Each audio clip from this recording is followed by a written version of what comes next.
বরফের গলনাঙ্ক কত? 0 degree Celsius. 1 cusec পানির ভর কত? 1000 কেজি।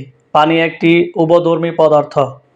রক্তের লোহিত কণিকা সঞ্চিত থাকে কোথায়? প্লীহাতে। অনুচক্রিকার গড় আয়ু কত দিন? 5 থেকে 10 দিন। লোহিত রক্তকণিকার গড় আয়ু কত দিন? 120 দিন।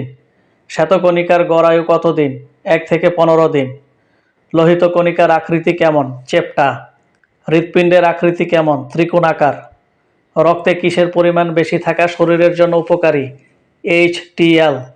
পূর্ণবয়স্ক মানুষের রক্তের পরিমাণ কত? 5 থেকে 6 লিটার। রক্তের প্রধান উপাদান কতটি? 2টি। রক্তে রেচন পদার্থ কি? ইউরিয়া। রক্ত লাল দেখায় কেন? হিমোগ্লোবিন থাকায়।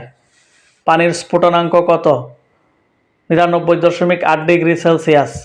সমুদ্রের পানিকে কি বলা হয়? Marine water. পৃথিবীর পানির মধ্যে শতকরা সমুদ্রের পানি কত ভাগ? 90 ভাগ। পানির দ্রবীভূত অক্সিজেন মাত্রা ঠিক থাকে কেন? সালোক সংশ্লেষণের মাধ্যমে। ইলিশ মিঠা পানিতে আসে কেন?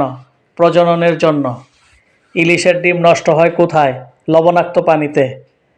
ভূগর্ভস্থ শতকরা লবণাক্ত পানির পরিমাণ কত? 97 ভাগ। বন্যার সময় পানি বিশুদ্ধকরণ করার জন্য ব্যবহার করা হয় সোডিয়াম হাইপোক্লোরাইট। পানির মধ্যে ধূলিকণা পৃথক করার প্রক্রিয়াকে বলে পরিস্রাবণ। খাওয়ার পানির জন্য সহজলভ্য প্রক্রিয়া কোনটি?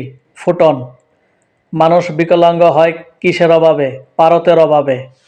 বয়ঃসন্ধিকালে কোন হরমোনের প্রভাব নেই? ইনসুলিন। বয়ঃসন্ধিকালে পরিবর্তনের জন্য দায়ী কোনটি? হরমোন।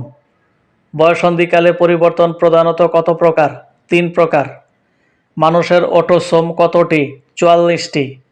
জীবাশ্ম আবিষ্কার করেন কে? জেনোফ্যান। নিউক্লিক অ্যাসিড সৃষ্টিতে ভূমিকা রয়েছে কোনটির? অতিবেগুনি রশ্মি।